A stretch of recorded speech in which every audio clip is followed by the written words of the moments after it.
안녕하십니까. 김리희 교수입니다. 자, 이 시간에는 제1장 394쪽 부가가치세의 기초개념 문제풀이를 하겠습니다.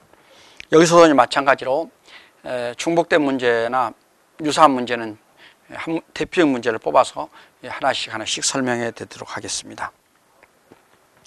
여러분들이 1번, 2번은 비슷한 문제인데요. 2번 한번 볼까요? 자, 2번 뭐냐면은 부가가치세에 대한 설명 중 틀린 것은 그랬어요. 1. 현행 부가가치세는 일반 소비세면 간접세에 해당된다. 맞죠? 간접세에 해당되고 일반 소비세입니다.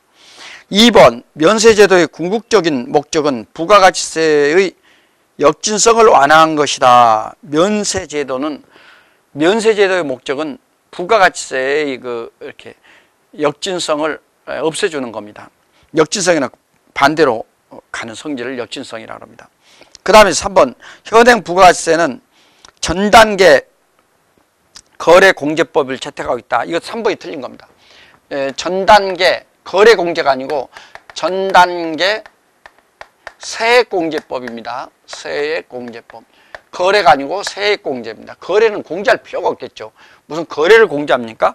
그래서 거래액을 공제를 합니까? 세액을 공제하는 방법이다. 거래액은 부가가치세의 개념이라기보다는 부가가치의 개념이 가깝겠죠. 거래액 공제는. 그 다음에 4번 소비국의 과세원칙을 채택하고 있어 수출 제화 등의 영세율이 적용된다. 소비국의 과세. 소비하는 나라, 소비지국이라는데 갈지자이기 때문에 소비국 이렇게 하는 게 더 좋겠죠. 일단 넘어갑니다. 그 다음에 이제 부가가치세 3번 보시겠습니다. 3번. 현행 부가가치세법에 대한 설명 중 틀린 것은 그랬어요. 1. 부가가치세는 사업장마다 신고 납부하는 것이 일반적입니다. 일반적 원칙입니다. 그 다음에 이제 근데 이제 총괄 납부하는 예외가 있습니다. 주사업장의 총괄 납부 시 주사업장은 법인의 등기부 지점도 가능하다. 신고한 총괄 한 지점에서도 할 수가 있습니다.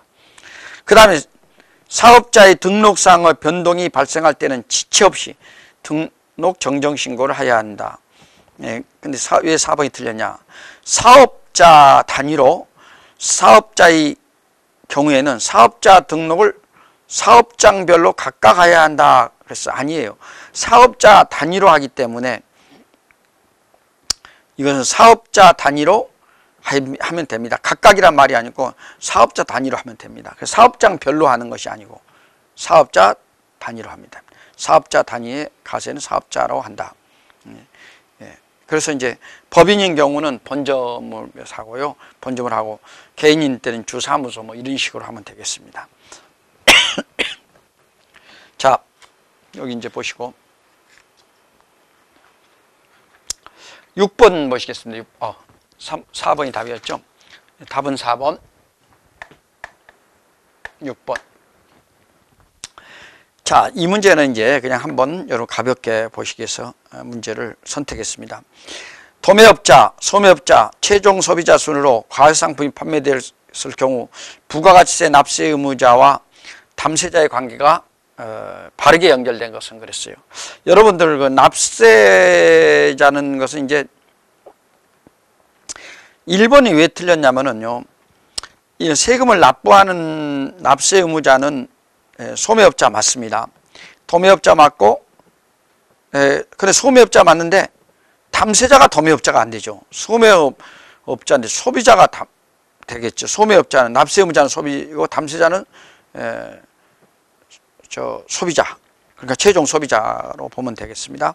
2번은 왜 틀렸냐면은 도매업자인데 도매업자가 담세자는 될 수가 없고 3번 납세 의무자는 도매업자라면 담세자는 누가 되겠어요? 납세 의무자가 담세자면 하여튼 모든 것은 우리가 소매업자하고 마지막에 가서는 세금을 부담하는 담세자는 최종 소비자가다. 그래서 4번이 맞는 겁니다. 4번. 자, 여러분들 납세자와 부가세는 담세자 이렇게 나눕니다. 세금을 다른 걸 부가가치세라고 합니다. 요걸 지금 이렇게 납세자, 담세자가 다른 걸 우리는 뭐라 부른다? 요 특징이 이게 간접세라는 얘기입니다. 간접세의 특징은 납세자가 담세자가 달라요. 그럼 세금을 납부하는 사람을 납세자라고 그러고 담세자는 세금을 부담하는 사람이에요. 부가가치세는 최종 소비자예요. 납세자는 뭐냐면은 납세자는 생산업자, 생산자도 되고요. 도매자도 되고요. 도매상도 되고요. 소매자도 되고요. 소매상도 되고요. 이런 다 될 수가 있어요. 그러나 이제 담세자는 최종 소비자만 된다. 이렇게 보시면 되겠습니다. 7번 보시겠습니다. 7번. 부가가치세의 납세 의무자에 해당되지 않는 것은 그랬어요. 부가가치세 납세 의무자에 해당되지 않는 것은 철치 생산자, 도매업자, 소매업자, 최종 소비자. 최종 소비자는 담세자라고 했죠. 그래서 4번이 되는 겁니다. 한 번 더 연습해 보죠. 자, 9번. 부가가치세법상 사업장 범위에 대한 설명이다. 틀린 것은? 자, 맞는 것은 보시죠. 광업에 있어서 광업사무소의 소재지고 있고요. 제조업에서는 최종 제품을 완성하는 장소를 납세 사업장으로 보고요. 제조업. 건설업에서는 법인인 경우에는 법인의 등기부상 소재지인데 부동산을 임대할 때 부동산 임대를 중심으로 한 임대업에서는 법인인 경우에는 부동산이 법인의 등기부가 아니고요. 그 부동산이 등기된 곳이 있는 거예요. 그러니까 건물이면 건물이죠. 4번. 그래서 부동산에 등기부가 있는 등기부상에 있는 장소, 소재지를 말합니다. 그렇게 보시면 되겠습니다. 자, 10번. 사업자의 범위를 업종별 기준으로 설명한 것이다. 틀린 것은 그랬어요. 1번 무인 판매기, 무인 자동 판매기 있잖아요. 자판기라고 우리가 말하는 무인 자판기 설치 장소는 이것은 1번이 틀렸어요. 뭐냐? 업무 총괄 장소예요. 업무 총괄 장소. 업무를 총괄하는 장소예요. 만약 설치 장소를 한다면 한두 개가 아닐 겁니다. 피곤해서 못 살 거예요, 아마. 왜냐면은 돈을 꺼낼 때마다 다 신고해야 되니까. 돈을 꺼낼 때. 나머지는 맞습니다. 부동산 매매업은 법인은 등기부상 소재지고 법인의 등기부상 소재지. 부동산 매매업하고 임대업은 다릅니다. 임대업은 그 부동산의 등기부. 부동산 등기부에 있는 소재지고 부동산이 있는 곳 얘기하는 것이고요. 그 다음에 이제 부동산 매매업은 사고 파는 매매업은 법인의 등기부에 있는 소재지입니다. 그 다음에 사업장을 설치하는 경우는 주소나 거소는 이제 머무르는 곳을 말하는죠. 자기가 호텔도 좋습니다. 그래서 사업자의 주소, 자기가 주소, 거기가 주민등록이 안 돼 있더라도 그쪽으로 할 수 있다는 겁니다. 비거주자와 외국법인은 국내 사업장 소재지를 하고 있다. 자, 쭉 넘어가서 14번 한번 보시겠습니다. 14번. 다음 부가세, 과세 거래에 해당되는 것을 모두 고르면 1. 재화의 수입. 용역의 수입은 아니죠. 그 다음에 다른 재화의 무상 공급은 안 됩니다. 고용관계도 안 된다 했어요. 그래서 그러니까 가 하나밖에 없네요. 그래서 14번의 답은 1번입니다. 15번 볼까요? 부가가치세가 과세되는 재화의 공급으로 보지 않는 것이라 그랬어요. 뭐가 될까요? 개인적 공급, 자가 공급, 폐업 시 재고 제한인데 사업의 포괄적 양도입니다. 이것은 뭐냐면 4번은 양도세 과세 대상이 됩니다. 이건 양도소득세를 줄여서 양도세인데 과세 대상이 됩니다. 양도소득세의 과세 대상이에요.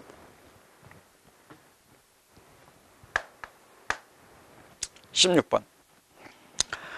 부가가치세법상 재화의 공급으로 보는 것은 그랬어요. 여러분들 제가 공부로 이거 아까 제가 별표시했죠. 증여세를 건물로 물납하는 경우, 건물로 물납하는 경우. 사업의 포괄 양수도. 양수도가 뭐냐면은 양도하고 수도, 양수하고 양도를 양수도라고 그래요. 합성된 거예요. 양도하고 양도 파는 거고 받는 입장에서는 양수 이렇게 됩니다. 그래서 양수도란 합성어입니다. 차량을 담보 목적으로 제공하는 경우 돈을 빌리기 위해서 하는 거. 네 번째가 폐 없이 잔존재화요. 4번 폐 없이 잔존재화. 그래서 폐 없이 잔존재화는 재화의 공급으로 본다 그랬습니다. 한번 또 기억해 주시기 바랍니다. 이런 문제가 잘 나와요. 자, 20번 쭉 넘어가서 20번을 보시면 20번 다음 재화의 공급 중 간주 공급에 해당하지 않는 것은 그랬어요. 간주 공급이 아닌 것은 자가 공급, 그 다음 사업상 증여, 폐 없이 재고자의 간주 공급이라고 했습니다. 그러니까 실제 공급은 아니죠. 간주 공급으로 간주한다 이런 얘기예요. 요 같은 말이 이제 나중에 배웁니다. 의제란 말이 있습니다. 또 설명드리기도 하겠습니다. 다음 시간에. 그 다음에 이제 실질 공급입니다. 4번이 정답이에요. 실질 공급은 실제 공급, 실지 공급, 그 다음에 실질 공급, 이런 같은 말입니다. 전부 표현이만 이렇게 표현만 같은 겁니다. 표현만 다를 뿐이지 같은 겁니다. 자, 22번. 여기 22번 보시면은 이제 일반 과세 사업자에 있어서 부가가치세 매입세액은 어떠한 성격의 계정인가 그랬어요. 부가가치세 매입세액이에요. 자, 여러분들 부가가치세 매입세액, 부가가치세 매출세액. 이 부가가치세 사올 때 한 걸 부가가치세 매입세액이라고 합니다. 이거 팔 때예요. 그러면 이건 예수금, 매출세액은 예수금 계정으로 처리하고, 이것은 대급금, 대지급금 또는 대급금이라고 하는데 대지급금 계정으로 처리해요. 그래서 이 두 개를 보면 대지급금은 뭐예요? 예수금은 부채가 되겠죠. 그래서 매출세액은 세금을 납부하기 전까지는 부채가 되고, 이것은 뭐예요? 자산이 되는 겁니다. 일단 대신 지급해서 지급하라고 이제 했으니까, 매입세액은 상대방이 줬으니까 그것이 매입세액은 자산의 계정입니다. 그래서 매입세액은 어떠한 계정인가 그래서 자산의 계정이다 그랬어요. 답은 1번입니다. 그래서 여러분 내가 두 가지를 설명드린 것은 부채의 계정은 뭐냐, 다음에 시험 나온다면 이제 여러분들 3번 이것이 이제 정답이 되겠죠. 부가가치세 매입세액은 어떠한 성격의 계정인가 그랬는데, 부가가치세 매출세액은 아직 안 나왔어요. 이런 문제는 어쩌다 한번 나옵니다. 23번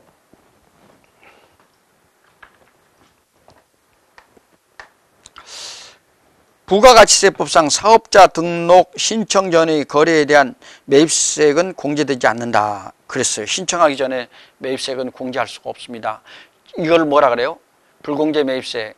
이제 불공제 매입세액이라서 나중에 이제 실기 컴퓨터로 이제 여러분 시험을 볼 때 불공한 게 불공제 매입세액을 줄여서 불공 그렇게 한 겁니다. 이럴 때 이제 다만 등록 전 매입세액 중 등록 신청일부터 역산하여 20일 이내. 20일 이내. 그럼 3번이 답이네요. 20일 이내. 그것은 매입세액 공제를 받을 수 있다 그랬어요. 20일 이내 등록 신청으로 역산하여. 그러니까 20일 이내 건 받을 수 있다. 그래서 사업자 등록하기 전에 사업자 등록하기 전에서 20일 앞으로 역산 거꾸로 계산해서 20일 이내는 사업자 등록 매입세액 공제를 받을 수가 있습니다. 24번 가로 안에 들어갈 말로 올바른 것은 네모입니다. 자, 부가가치세법상 세법 15조에 따르면 사업자가 재화 또는 영역을 공급하고 부가가치세법에 따라 다른 과세표준의 세율을 적용하여 계산한 부가가치세를 그 공급받는 자로부터 징수하는 것을 뭐라 하냐. 징수란 말이 들어가 있는데 다 징수란 말이 들어가 있네. 그 다음에 원천징수라. 부가세, 이건 원천징수 아니에요. 이것은 소득세나 법인세에서 원천징수란 말 쓰고 있어요. 그 납세징수, 이런 징수란 말은 아무렇게 안 하고, 이 거래징수가 맞습니다. 이런 건 한번 그냥 거래징수 기억해 주십시오. 거래징수 25번. 자, 공급대가. 제가 이런 얘기를 드렸습니다. 자, 공급대가는 뭐냐 그랬어요. 자, 공급가액 플러스 부가가치세를 합치면, 공급가액에다가 부가가치세를 합치면은 이것을 공급대가를 한다. 이렇게 이제 말씀을 드렸습니다. 그러면 공급가액이란 말은 팁으로 드릴게요. 이제 다음 시간에 배우게 되는데, 공급대가를 딴 말로 뭐라 해요? 매출액을 말합니다. 공급대가는 매출액이고요.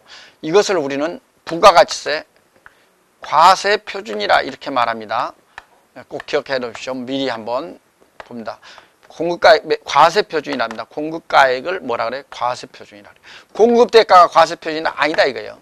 이것은 공급대가는 과세표준이 아니라 말입니다. 꼭 기억해 주십시오. 자, 답은 25번의 답은 2번입니다. 자, 2번 했습니다. 자, 27번 보겠습니다. 27번.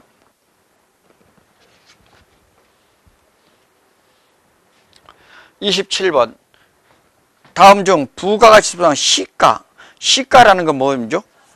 여러분들 재무회계에서는 공정가액이라 배웠죠.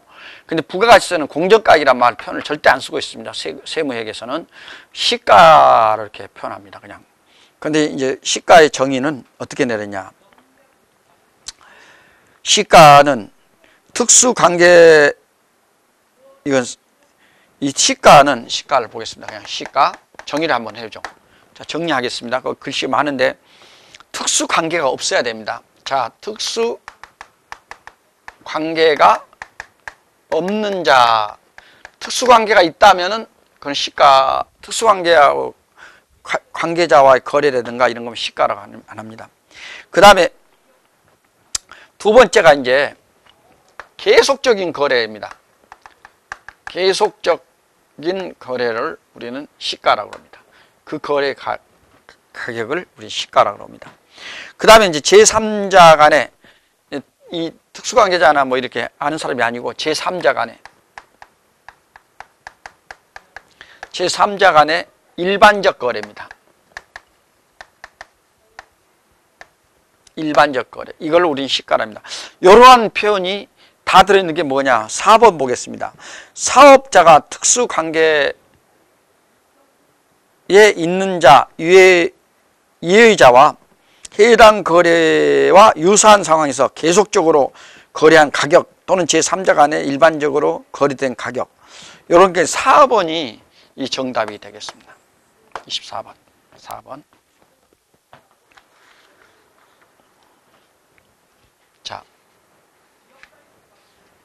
자, 29번을 볼까요? 부가가치세법상 재화의 공급 시기로 틀린 것은 그랬어요. 자, 현금 판매, 재화가 인도되거나 이용이 가능하게 되는 때, 반환 조건부, 그 조건이 성취되어 판매가 확정되는 때, 그러니까 무인 판매기에 의한 공급, 무인 판매기에서 현금을 빼는 거, 인치하는 때, 공급 시기로 본다 그랬는데, 4번 폐업 시 잔존 제한은 폐업 신고서 접수일이 아니고 4번이 이제 폐업일을 말합니다. 폐업일 기억해 주십시오. 폐업하는 때 폐업일을 우리는 뭘로 본다? 재화의 폐업 시의 잔존 재화는 재화의 공급 시기로 본다. 이런 얘기입니다. 그 다음 여러분들 이제 31번을 보겠습니다.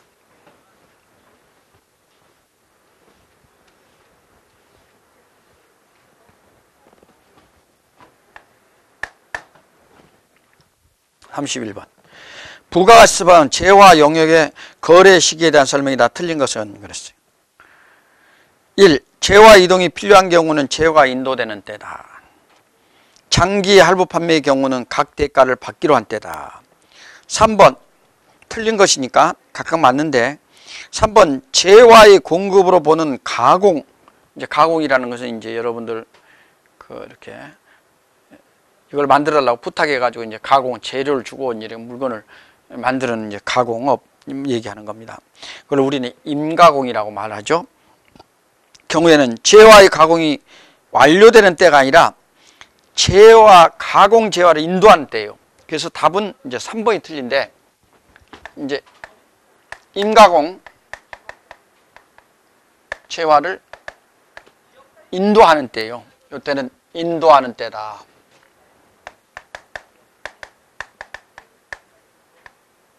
인도하는 때다. 이렇게 보시면 되겠습니다. 다음 32번. 부가가치세법상 부동산 임대 용역을 공급하는 경우에 전세금 또는 임대보증금에 대한 간주 임대료를 공급시키는, 그랬어요. 이때 임대료는 말이죠.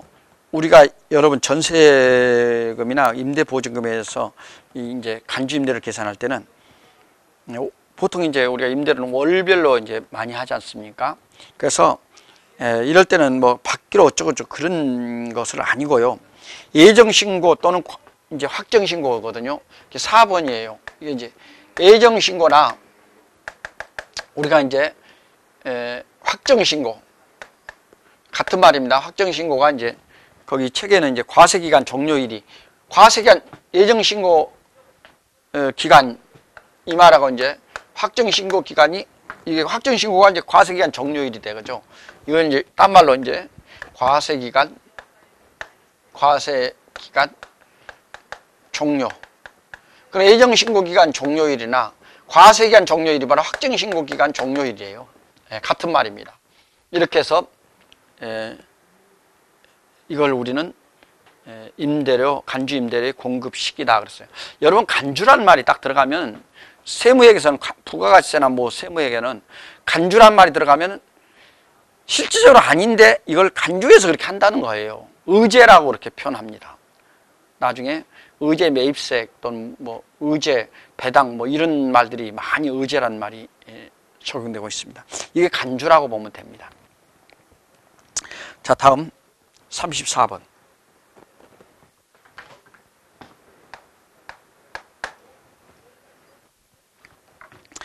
부가가치세법상 재화의 공급의 특례에 해당하는 간주공급으로 볼 수 없는 것은 그랬어요. 1. 개인적 공급 맞죠? 자기의 과사업과 관련하여 취득한 재화를 면세사업에 전용하는 경우 이럴 때도 우리는 간주공급 면세사업 전용이니까 폐업 시 잔존자 이 세 가지는 꼭 나온다 그랬었죠. 그 다음에 사업용 기계장치의 양도 이것은 사업용 기계장치 4번은요. 이건 일반적 공급이에요. 무슨 뜻이냐면 이건 간주 공급이 아니고 맨날 거래하는 거예요. 그러니까 일반적인 공급이라고 그래요. 그렇게 보시면 되겠습니다. 자, 여러분 여기까지 해서 이제 부가가치세 제1장을 마쳤습니다. 다음 시간에는 이제 부가가치세 과세표준과 세금 계산 이제 조금 어려워집니다. 오늘 한 것은 계산 문제도 별로 없고 별로가 없는 게 아니라 전체 없고 개념을 묻는 문제고 종류를 묻는 문제고 이런 문제가 출제되고 있습니다. 이제 2장에 가면 이제 과세표준과 세금을 계산하기 때문에 이제 부가가치세를 직접 계산해 보는 이런 문제도 출제되겠습니다. 여러분 다음 시간까지 건강하시고 또 힘냅시다. 자, 파이팅! 고맙습니다.